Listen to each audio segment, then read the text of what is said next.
Good afternoon, everyone, and thank you for joining us. I am AFJ Action Campaign President Rachel Rossi. Today's conversation is part of our ongoing series, Gavel In. This series features leading experts, activists, authors, scholars, judges, journalists, and attorneys discussing current political and social justice issues. And over the past year, we have witnessed an unprecedented federal overreach.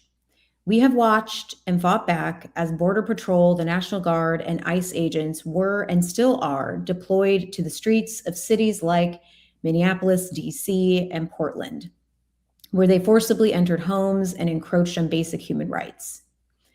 But where federal abuse of power attempts to take over, what we've also seen is that state and local accountability really must step in. Today, we are exploring exactly how communities and local and state officials are fighting back, whether by using legislation, policy directives, or state courts to say enough is enough. We're diving deep into where federal power ends and where state responsibility to protect its people begins. Now, we are lucky today because we have some fantastic panelists who will guide us through this critical conversation. I'm thrilled to welcome our esteemed panel. First up, we have Lauren Bonds, the Executive Director of the National Police Accountability Project.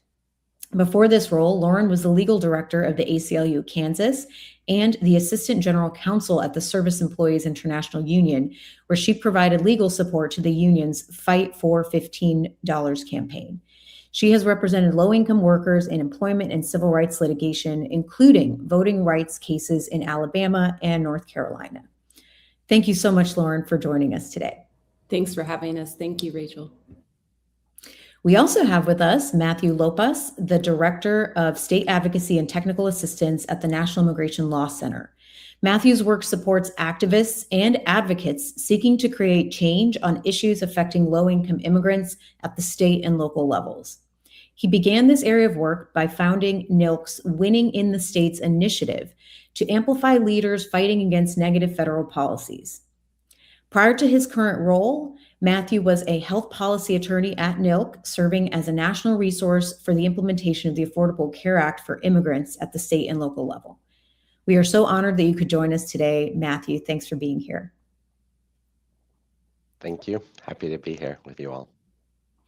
And rounding out our panel this afternoon is Ian Millhiser, Senior Correspondent at Vox, where he focuses on the Supreme Court, the Constitution, and unfortunately, the decline of liberal democracy in the United States. It's been a rough run. Yes, exactly. And prior to Ian's time at Vox, he clerked for Judge Eric L. Clay of the United States Court of Appeals for the Sixth Circuit and served as a Teach for America Corps member in the Mississippi Delta. Ian is also the author of 2 books on the Supreme Court. Ian, thank you so much for joining us today. Good to be here. For our audience, later in the discussion, there will be an opportunity for you to ask our panelists questions. Please submit your questions in the comment box on the platform where you are watching. Feel free to submit your questions at any point during the discussion. And just please note that AFJ Action staff members will be monitoring the comments, and any comments that are not in line with our mission or are discriminatory may be deleted. Okay, let's get started. Let's dive right in. I wanted to start by setting the scene. What we're talking about as we think about the overreach of ICE and Border Patrol across our states. What we've seen in recent months across cities in the US is really an unprecedented attack on immigrants, civil rights, due process, and the foundation of our Constitution. So to start us off, Matthew, or any of our other panelists who want to jump in, can you describe how the Trump administration's immigration enforcement operations and attacks diverge from previous administrations? And can you talk about how the administration is justifying the use of Border Patrol and ICE in cities that are far from the actual physical border? Thanks, Rachel. And as Ian noted, it's been quite a year, so I could go on for this entire panel talking about that question. So I'm going to start with the justification issue, because the justification for the administration's actions really go back to the manufactured political crisis that Trump himself created during his campaign. and the effectiveness with his base of all the calls for mass deportation. Then once they were in power, they then invoked a national emergency that they had made up during the campaign as a reason to issue a series of executive orders, those orders which are then used as the authority by their own agencies to refer when they announce new policy. So it's all a circular justification that they themselves have created. So with that authority in place that they have established, they have departed from immigration in previous administrations on a number of levels. I kind of group them into three areas: on the sort of policies for enforcement, the scope of who is at risk, as well as the scale of the actions. So on the policy side, there's been attempts to just sort of steamroll some of the guardrails and use what has happened in previous administrations and take it to the extreme. For example, there's the policy of expedited removal, which is which is under previous administrations. The Department of Homeland Security used this to remove people if they were within 100 miles of the border and within 14 days of arrival. They could be deported essentially without any due process, without being able to see an immigration judge. So already a questionable program to begin with. This administration sought in the first days of after the inauguration to expand that so that anyone who could not prove that they had been in the U.S. continually for 2 years before they were arrested would be subject to expedited removal. This policy currently is held up in the courts, as are many of the attempts that they have tried to use. But this isn't the only space. They've ended policies related to limiting sensitive locations, so sort of putting schools, hospitals, courthouses, and also immigration courts in as fair game for their agents to show up and arrest people, and we've seen that happen frequently. DOJ and DHS have both, on different occasions, said that officers have the authority to enter homes without a warrant, although they have backed off of this at least somewhat after pretty significant pushback. They've sought on the scope, they've sought to render more people subject to enforcement action by both moving away from a focus on people who are have a criminal conviction, which we could spend a whole panel talking about the flaws in that approach, but they have despite saying so, they have abandoned that and essentially put anyone on within their scope, and they've revoked programs that have provided legal status or legal presence, including TPS for a whole host of countries, some of which are in effect, some of which are held up by the courts. Venezuela, Cameroon, Afghanistan, Nepal, Haiti, Nicaragua, Honduras, Syria, Ethiopia, and Somalia, and I may be forgetting some. And they've withdrawn parole programs from Cuba, Haiti, Nicaragua, and Venezuela, and talked about ending DACA, which is a popular program for young people with lawful presence. Then we've also seen the extreme level of enforcement, these surges in places like Chicago, Los Angeles, Minneapolis, as you were saying, Portland, and it's not just ICE. CBP, of course, has the authority to act across the country, and in fact have been in some of the more violent actions. They do have enhanced authority within 100 miles, but people are now seeing Border Patrol agents more, as well as AFT, DEA, IRS.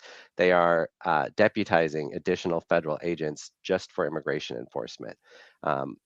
There's also been an effort to institute new programs, sort of supercharging local entanglement. There's been a 900% increase in the amount of local cooperation through the 287G program, which deputizes local law enforcement. And this is sort of an not people focus a lot on ICE, but it is so much broader than ICE, and that's a big way that this this administration has departed. And really, the place that the administration should have to justify itself is to Congress. But so far, this Congress has given federal agencies already an additional $170 billion in 2025, and they're now looking to get another $70 billion as early as next week with absolutely no guardrails. So, yeah, it's been a pretty tough year, and there's many more policies that they've instituted beyond the scope of what I was talking about, but we have many maybe more exciting things about what states can do to focus on. Love that, Matthew. And thank you for painting that picture for us and really kind of bringing together all these different actions. I'll pause and see if Ian, Lauren, if you want to add anything else. I know it's a dark topic, but just in general, kind of painting the landscape of where we are right now with this federal enforcement. I'll say one thing, and I don't know whether to characterize this as a positive thing or a negative thing. If I were in the business of giving advice to authoritarian or aspiring authoritarian regimes, a piece of advice that I would give them if I were such a person is like, the nice thing about targeting non-citizens is that by definition, they are disenfranchised. And so, like, you could get away with more abuse of people who cannot actually throw you out of office or endanger your regime. And like, one thing that has surprised me a little bit about the second Trump administration is no one seems to have given them that advice. They have managed to conduct their crackdowns in ways that don't just, disrupt the lives of the people that they are targeting, but that in some cases disrupt the lives of everyone in significantly sized American cities. They murdered a nurse. I don't know that I can say murder. They assassinated a nurse, and they did it on camera. And all of this is awful. But if you are a political organizer, I think that, the organizing that we saw in Minneapolis and elsewhere, the solidarity we saw amongst people, it is very easy to develop bonds of solidarity when you are one of the people, when like all of the people you're trying to develop the bonds with are people who are under the same jackboot. And, if I were an organizer, I think I would say that my job has been made a lot easier than it would have been if this administration hadn't been so haphazard in who they are targeting. Yeah, and I would just follow up, Ian. I think that's such a good point. And looking at this through the lens of law enforcement violence, which is how the National Police Accountability Project is coming to this conversation. The indiscriminate use of force is, kind of unique about this particular administration, or even this version of a Trump presidency. And unfortunately, it's not something that the level of violence and the type of violence that we're seeing being so widespread in cities like Minneapolis and like we saw in LA is not unique to immigrant communities or Black and brown communities with law enforcement more generally. But they really made police violence an issue for everybody in a way that we haven't seen since 2020. And I would say that that's something really unique about what we're seeing this time around. And maybe some of the sentiment that has caused states to stand up so boldly and so strongly in this moment. Really, really good points. Turning back to you, Ian, we've also seen footage and reporting of federal agents refusing to identify themselves or to prove their identity, as well as driving up in unmarked vehicles in a number of cities, like in Portland. Can you give us your thoughts from a legal civil rights perspective? Can you explain how these tactics bypass standard due process, and what is the immediate danger to the rule of law? And Lauren, others, feel free to jump in as well.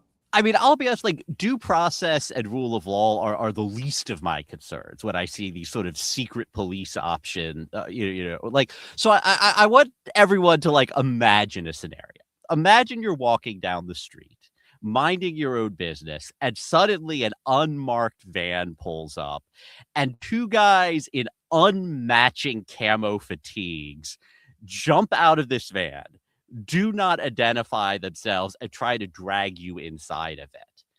You're probably going to fight back. And the Supreme Court in its wisdom has decided that you're allowed to carry a gun with you. And so if you have a gun with you, you are probably going to shoot them.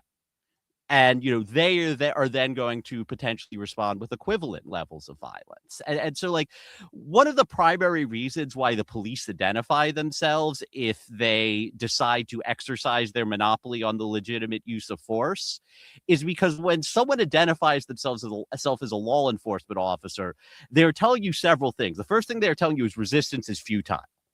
If you resist a cop, they're just going to call more cops, and it's going to get really bad for you, and you're going to die.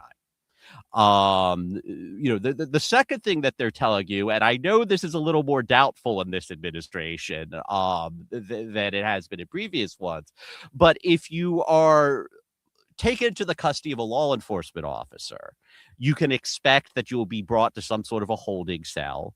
You can expect that at some point you will be given an opportunity to speak with a lawyer. And again, I know that all these things are more doubtful than they have been in the past, but like, you probably do not think that if I do not kill these people now, they're going to drag me into the woods and shoot me.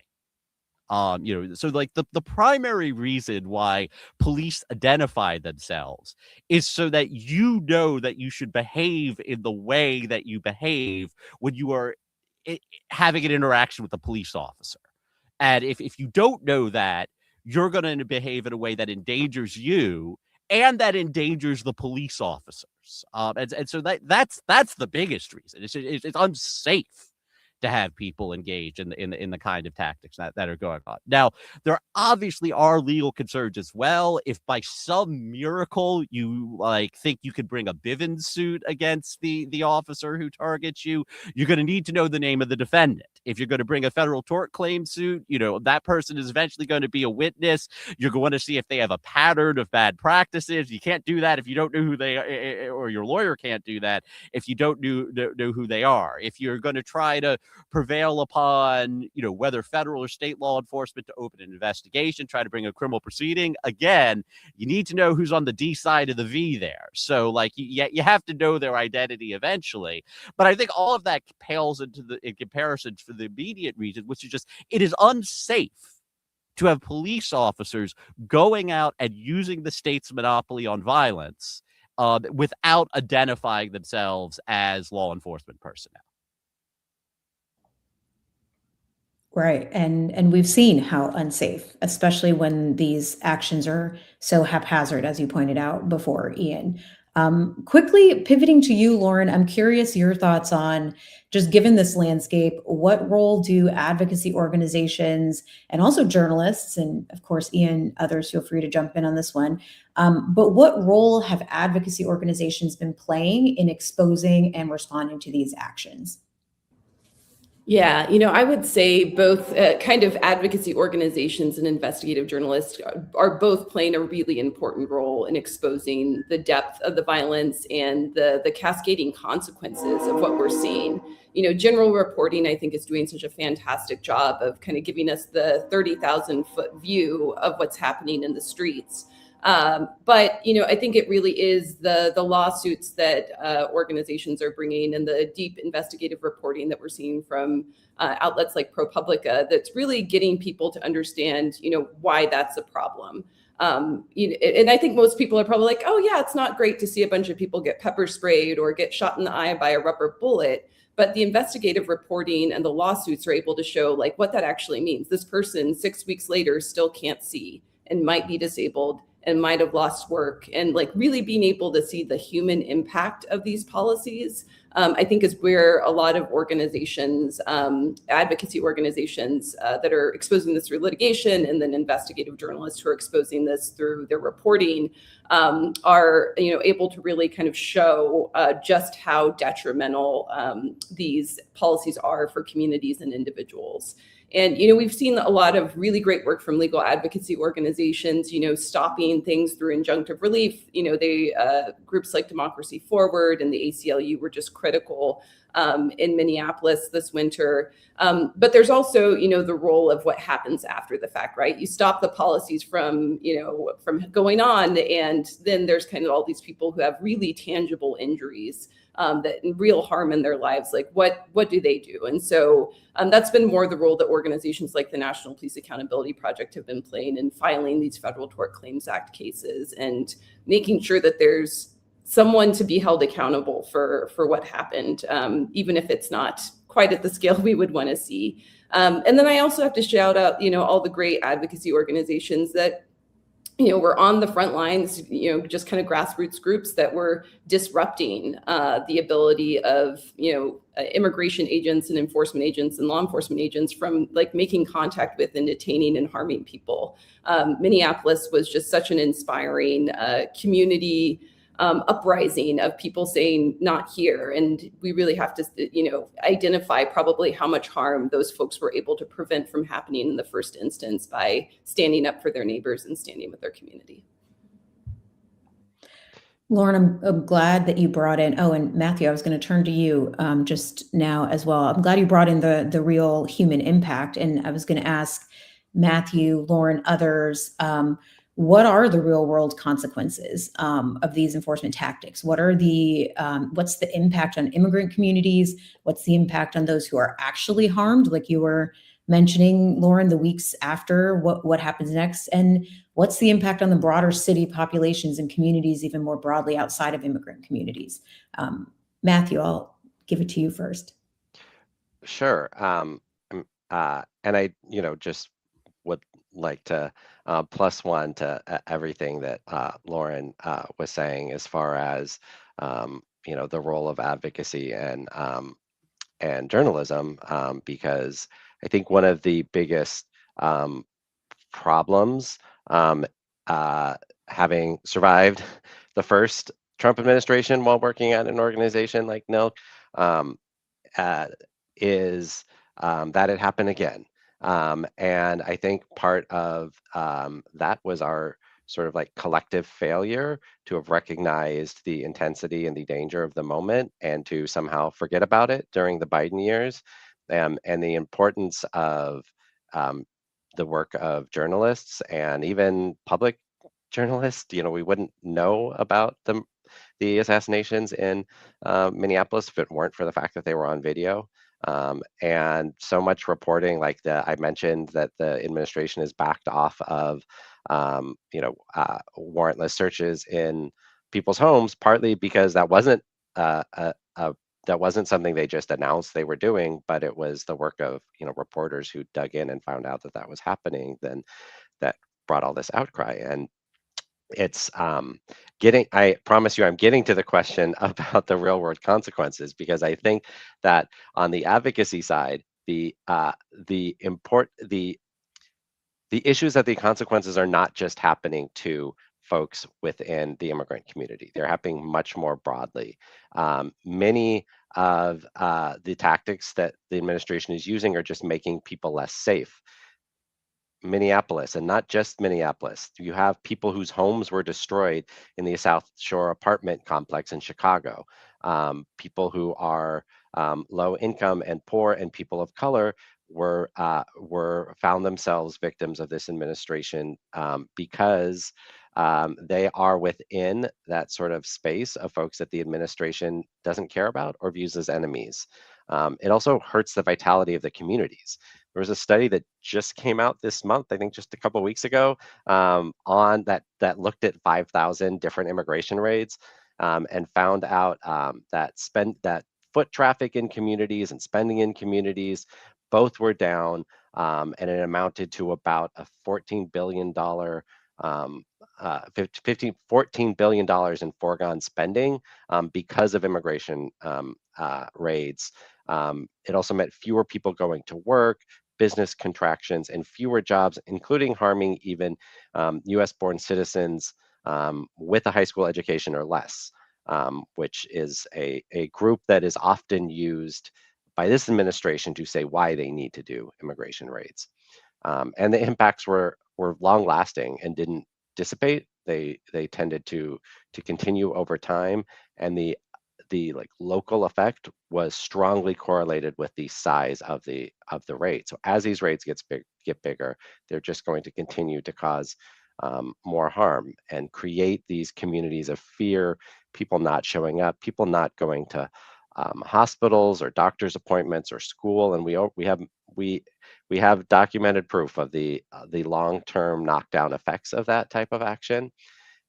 And where I think the role and the value of the community of advocates is to find the ways that these issues are affecting their issues, to find for an organization that works on police reform to approach that from their perspective, from privacy organizations that look at all of the many ways that this administration has been illegally sharing information with DHS to challenge that. And we fight back when different organizations and different spaces recognize and bring the immigration aspects of what this administration is doing into their own mission, and to view collectively what is happening to immigrants is just the first step of what's going to be happening to all of us.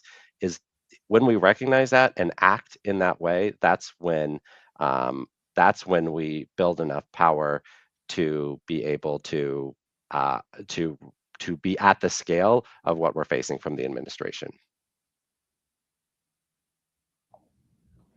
And anyone else, if you wanted to jump in with just what we've seen as far as the impact. I think you really said it well, Matthew, and how this impact has been so much more broad than just immigrant communities, but also how harmful and how terrifying it has been for immigrant communities.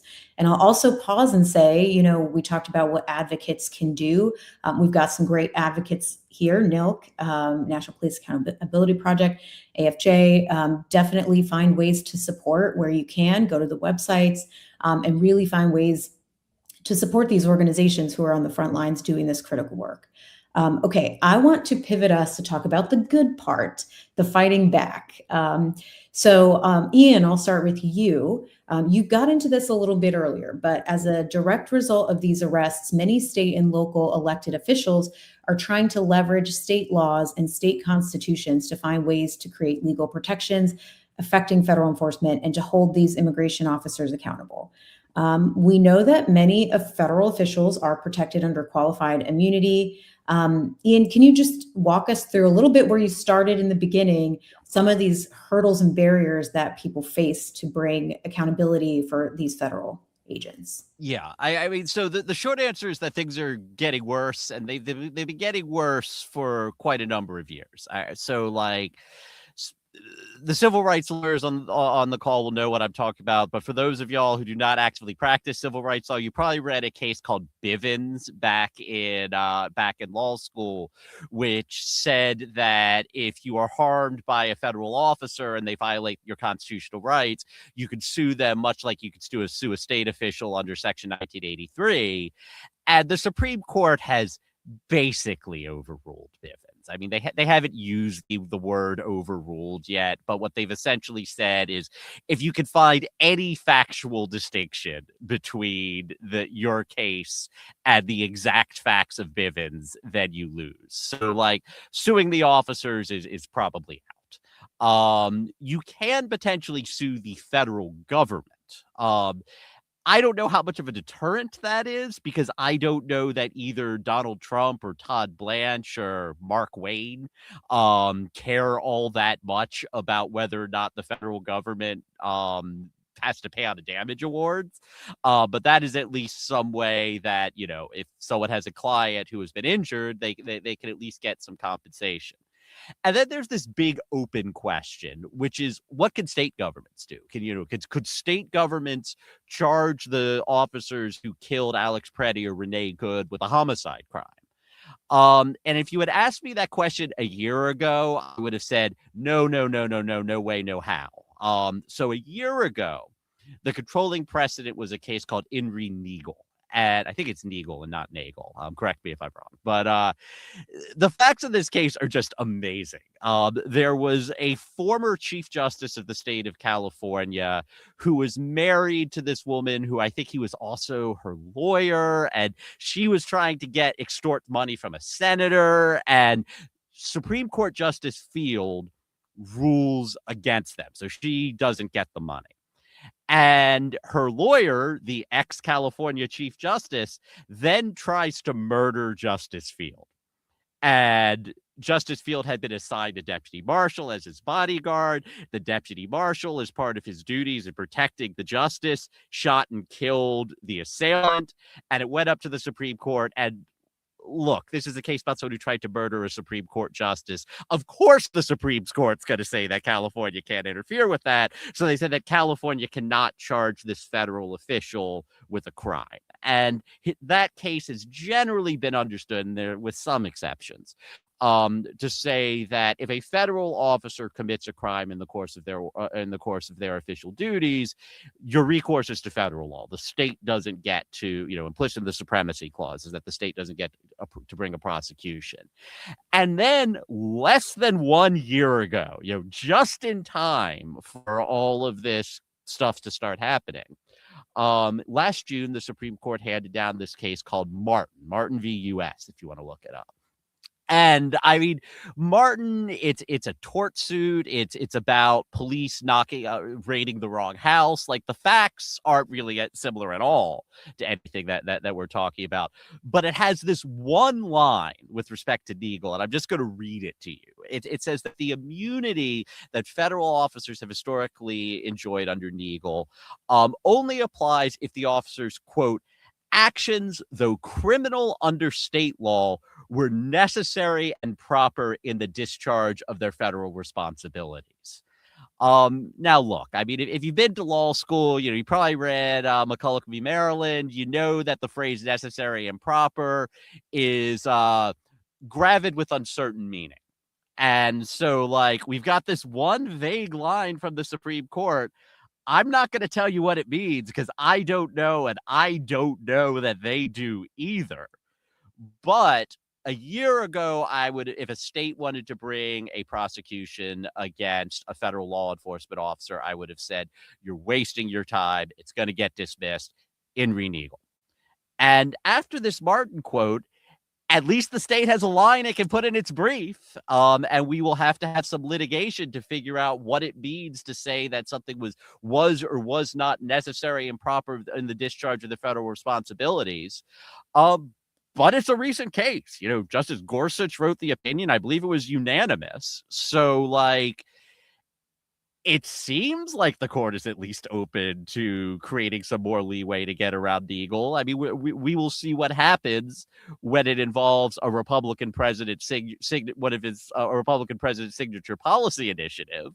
But the most recent move in the law in this space has been towards letting states do more than they used to be allowed to do. That is so interesting, Ian. And we have seen states attempting to do more, right? We've seen states sort of trying to get around this Bivens problem. We saw the passage of the Illinois Bivens Act, which sought to create new pathways for state citizens to sue federal officers. And we saw other states introduce similar legislation like the California No Kings Act. Ian, Lauren, others who want to jump in, can you explain to us what this means? What are these new pathways and how are they different from other methods for accountability? And are they promising? I can get started, Ian, although I'm very curious to hear your thoughts about all this. Everyone, I'm always interested to hear their thoughts. But so these are what you would call Converse 1983 statutes. This is an idea that a lot of folks have had for a long time because, as Ian mentioned, the pathway to holding federal law enforcement officers accountable has been narrowing for years and years. So this is a problem, a slow moving train that a lot of folks saw coming and have been thinking about, at least in the kind of legal scholarship academia space. And basically what these statutes would do is they create a Bivens, kind of a Bivens action that you can bring in state court, or you can bring it in federal court, but under this state statute. And basically what they would allow a person injured by a federal law enforcement officer to do is just sue them the same way they'd be able to sue a police officer that violated their rights. And so they wouldn't have all kind of the restrictions of Bivens. They wouldn't have to show similarity with the Bivens case or the 3 other circumstances where the Supreme Court recognized that you could sue a federal officer. And they wouldn't have all the barriers of the Federal Tort Claims Act either. I'm working up an FTCA case right now, and I'm like, dang it. Like, there's just riddled with exceptions and riddled with barriers. And it's really hard to be able to, and for something like a, clear First Amendment violation, clear First Amendment retaliation, that's not covered by the FTCA, or not easily covered by the FTCA. And so basically it would allow individuals who are harmed in a particular state to sue for federal constitutional violations. And there are some supremacy clause considerations there. I won't say problems, because I want to see these work, but that's basically the challenges we've been seeing from the federal government. So the federal government obviously sued over the Illinois Bivens Act, asserting that the supremacy clause prohibited, these kinds of state laws empowering individuals who live in a particular state to sue over federal law enforcement violence, or federal law enforcement, constitutional violations. And so, these really differ. The main way that these differ from existing, pathways is that it creates one, right? It's, it creates one where one doesn't exist to sue under the federal Constitution because of how significantly Bivens has been narrowed in recent years. And it allows you to sue for actual constitutional violations, which the Federal Tort Claims Act would not allow you to do. And so there's a lot of debates in the different states where these these bills have been introduced. Should it include qualified immunity? Should it do this? Should it do this? All these ways to try to make sure it doesn't kind of trigger those supremacy clause concerns or issues. But it's kind of a new area, and it will be really interesting to see what courts do with the federal government's challenges to these laws. I'll raise one other thing, and this is like the most basic thing that, many states have been doing 15 years ago before this crisis arose.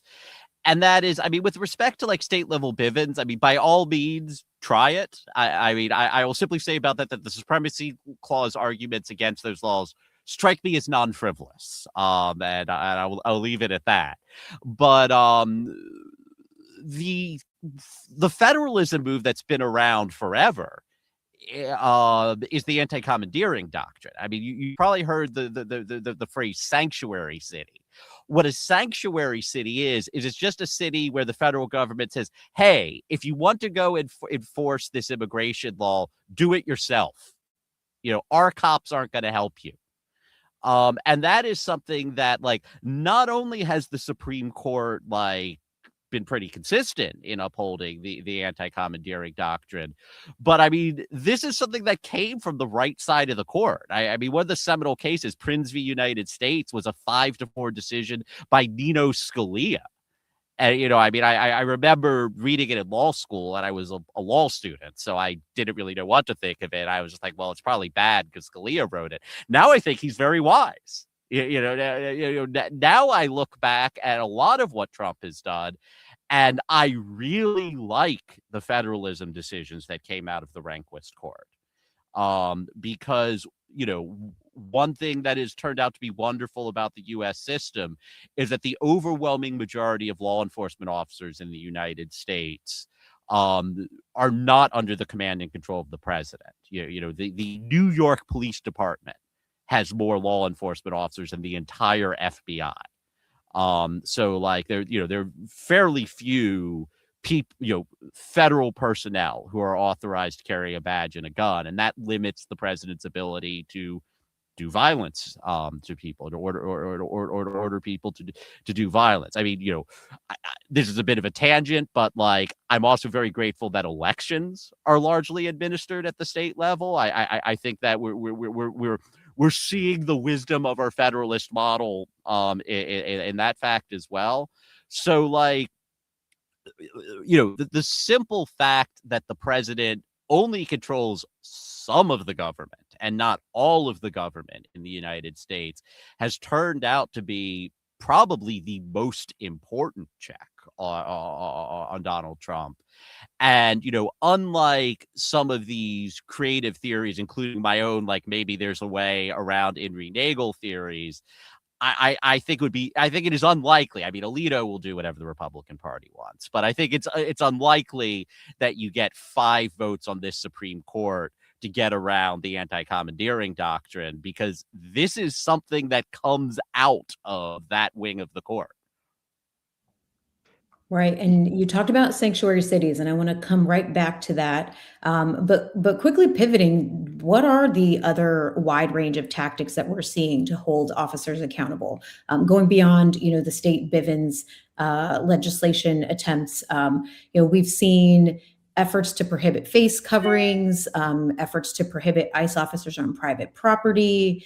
What are some of the tactics we're seeing, whether it be legal or arguments through litigation or legislation that's being introduced that we're seeing that's creative and innovative to push back and hold federal officers accountable? And that's for Matthew, Lauren, Ian, any of you that would like to jump in. I mean, I'll jump in. Some folks might have some other areas to add. I come from more of the policy space, and I think as a little bit of like a context piece, just to state some of these some of the laws that states are passing, some of the ones that you just mentioned, Rachel, and Lauren's great description of the Illinois Bivens Act. These are laws that are new, that are pushing the boundaries, that are trying novel ideas. And they're arising because states really do have a very strong public policy interest in trying to stop violence from happening in their states. When they see things like federal officers shooting people in their streets, while not even involved in an immigration action, and so one thing we have, speaking of like learning from the right, is that why let the difficulty of winning a legal argument stop you from trying it?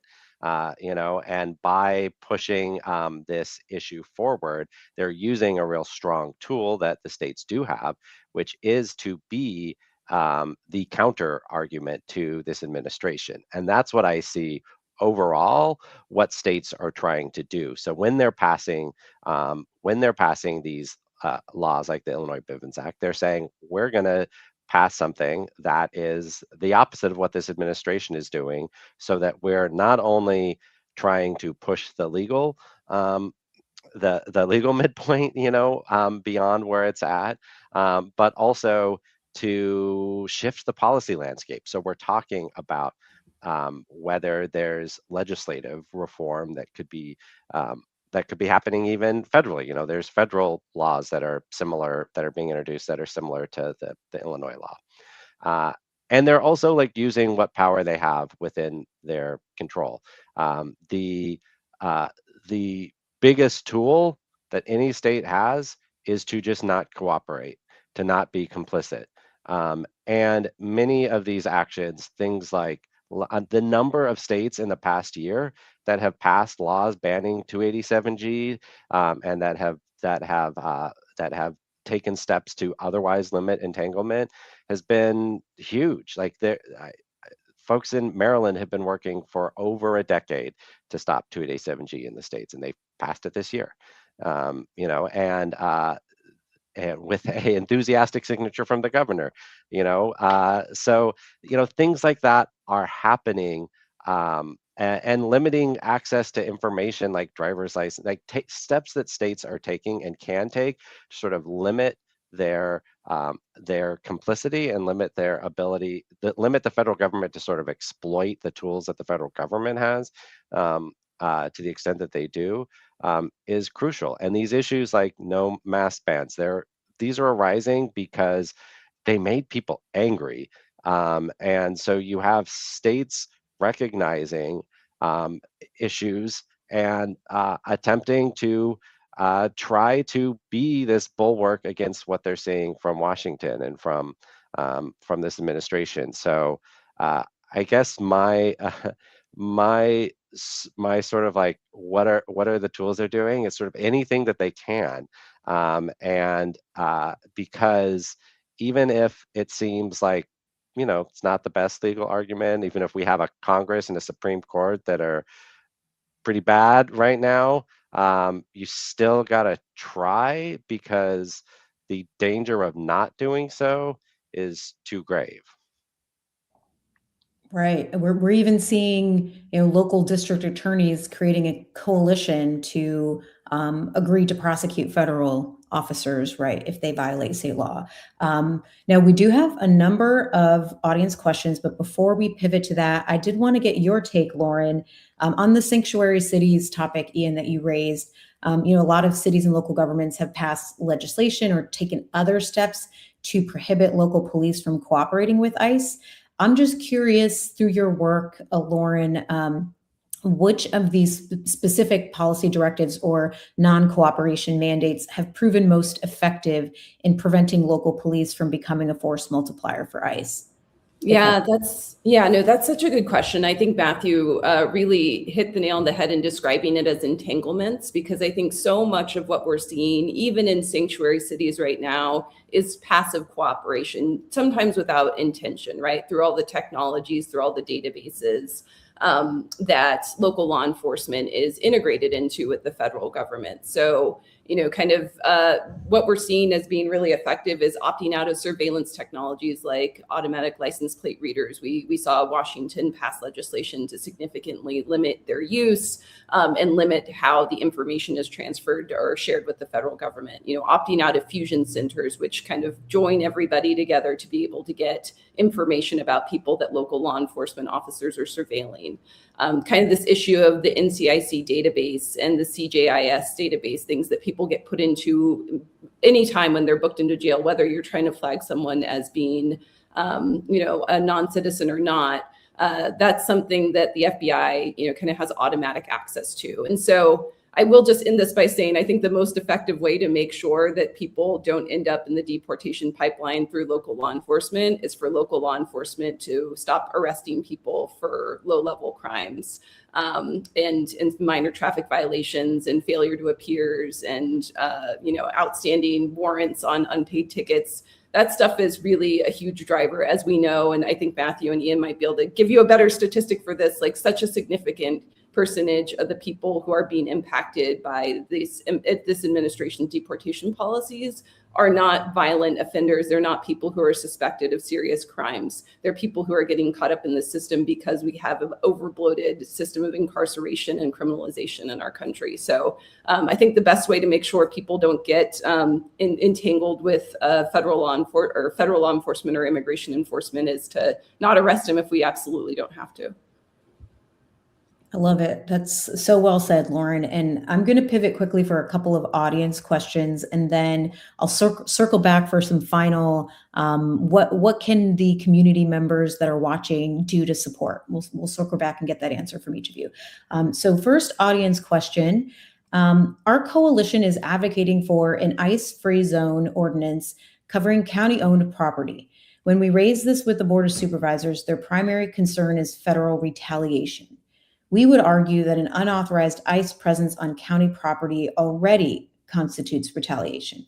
Setting that point aside, what legal protections are available to shield the county from federal reprisal?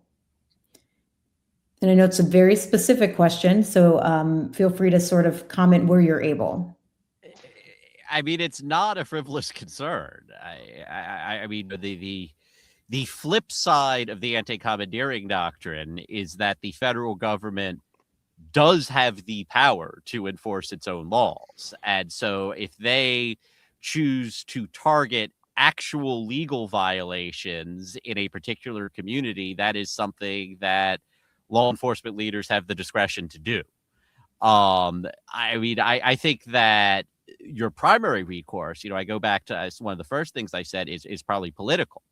Which is that we saw the backlash that happened against Minneapolis. We saw how it not just disrupted, Trump hasn't done something similar since, although he's done plenty of other terrible things, but has had long-term effects. So One consequence of the Minneapolis disaster is that the ICE funding bill is still locked up in Congress right now.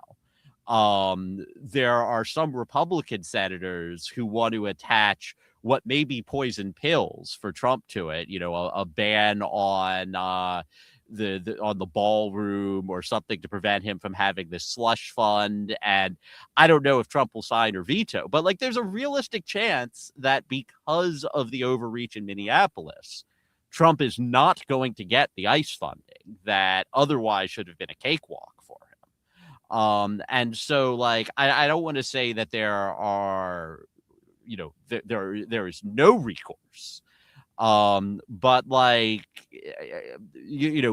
be advised that like the federal government does have a lot of discretion to decide where it wants to send its law enforcement officers. Right. Yeah, I will say though, and I think this person was getting to the question, which I've heard a lot in with folks I've worked with on a few bills across the country that are maybe somewhat similar, is the question of retaliatory withdrawing of funding for different programs. That's a threat that they like to throw out a lot. They've also lost, like pretty much every time they bring it up. They lost when they tried to challenge California's law like that during the first administration. They've lost when they've tried to retaliate against states for not following their DEI proclamations. So I would say that the threat that the administration often puts of that they are going to withdraw funding for now. I'm not talking about like their own, we're not going to send federal troops or whatnot, but like, the idea of withdrawing funding for other programs is sort of an empty threat, or has proved to be, but it's something they keep going back to. Right. Well, we now have time for just a final thought from each of our panelists this afternoon. So I'll pose these two questions to you and take a minute or two each to kind of answer it in the best way you feel. How can individuals or community organizations, those folks watching today, how can they support these types of accountability efforts? How can people stay informed? How can they be involved? What can people do? And I'll start with you, Lauren. Sure. I think really what it comes back to is, really paying attention at all levels, right? I think it's really easy, as we've been talking about, to kind of focus on ICE. But as Matthew said, this is ICE and CBP. This is local law enforcement cooperation. This is, so many levers have to work for this administration to be able to inflict the kind of violence and disruption that it is currently inflicting. And so I think it's really being aware of, what's going on in your particular city. Your city says it's a sanctuary city. Your, mayor is out here saying, we don't cooperate with ICE. Figure out, ask them about their, if they use ALPR readers, ask them if they are participating in a fusion center. Ask them, are they arresting people for broken taillights? Like, those are the questions that you need to ask. And those are the policies that we need to enact to kind of stop the bleeding now. Because I think at the local level, that is where the ground is soft. That is where we're getting responsiveness. And that is where I think a lot of local elected officials really, really care. And they care about their communities, as Matthew was saying earlier. And they don't want to see this happening. And if we're putting forward policy proposals where they can actually limit what's happening, they're going to consider it and they're going to do it. I would say another thing that you mentioned earlier, Rachel, which is to support the organizations that are doing this frontline work. Like, there's, things that we can do in our own community, but there are some things that, hey, we need lawyers to do this. We need, policy advocates to do this. We need lobbyists to do this. And so making sure that, we're plugged in and paying attention to what they're doing and providing the support we can. So I think that's really my advice for how to get involved and how to have an impact right now. And again, just going back to Minneapolis, going back to Chicago, LA, we've seen such what so many people can do when they come together, and how effective they can be. So it's not even if it feels like you're doing something small, that has it can really have a huge impact when everybody does a little small thing. Thank you for that, Lauren. And you can see National Police Accountability Project website is on the bottom of the screen. Please do check it out and support the organization. Ian, I will turn to you next. I mean, I'm a journalist, not an advocate, so I don't know the space as well as the other panelists do. But like, I guess I will reiterate something that I said just a moment ago, which is that like, it is not futile to lean on Congress right now. Like, if you happen to live in the state of Maine, for example, I suspect that Susan Collins would be interested in your input on how she should vote on this ICE coming bill, this upcoming ICE bill.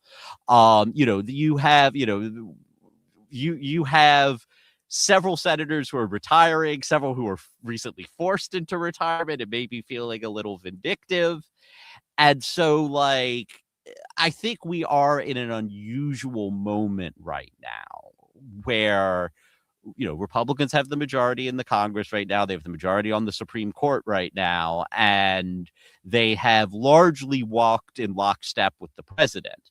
But there is a legislative fight that is going to continue for the next six or 7 months.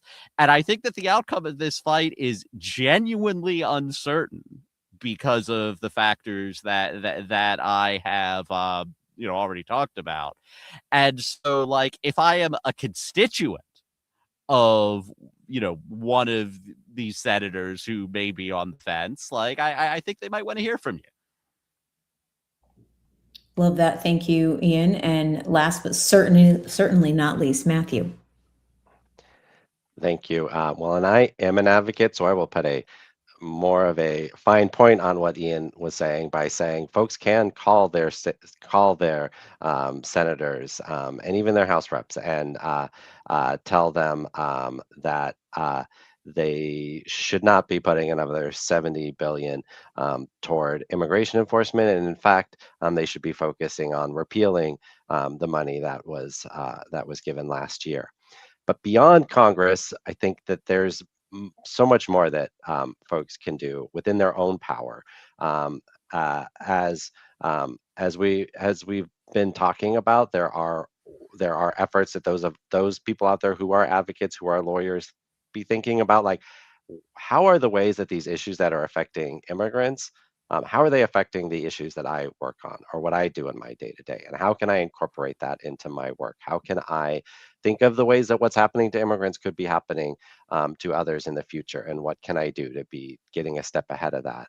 But even beyond folks in that space, there's things that everyday people can be doing that are within their own power. A lot of what the ways to stop ICE from acting is to not cooperate yourself, to do whatever you can to enforce what rights we do have. And you can work with if you're a teacher, if you're a healthcare worker, if you're working in any sort of place that other people work at, you can push your own company or your own employer to have programs that have policies and procedures so that if ICE shows up, that they're required to take steps like showing a warrant and to follow the scope of the law. There's even if you're not in that space and you're a member of a faith community, your faith community can do that. There are so many spaces that people can say, what can I do to not cooperate with ICE and to work within my power to prevent those in my community from being subject to this terrorizing of the communities, are things that people can do. So people should show up, they should march, they should call, but they should also think about what they can do to help support their community. Love that. And take a look at NILC's website on the screen, and support NILC as well. Thank you so much, Lauren, Matthew, Ian, for joining me today. This has been such an important topic discussion. I feel inspired. My quick takeaways that I would take from this conversation: we can fight back. People are fighting back, and we are having some success in some situations. So to all of our audience watching, we hope that you also feel inspired and you will get even more involved. Please stay plugged into the important work of our panelists. Check out their websites for more information. Support them financially in other ways, with your skills, and just staying informed is so critical as well. We also hope that you will follow AFJ Action on social media to stay up to date on future events like this. Thank you all for tuning in today. We will see you next time.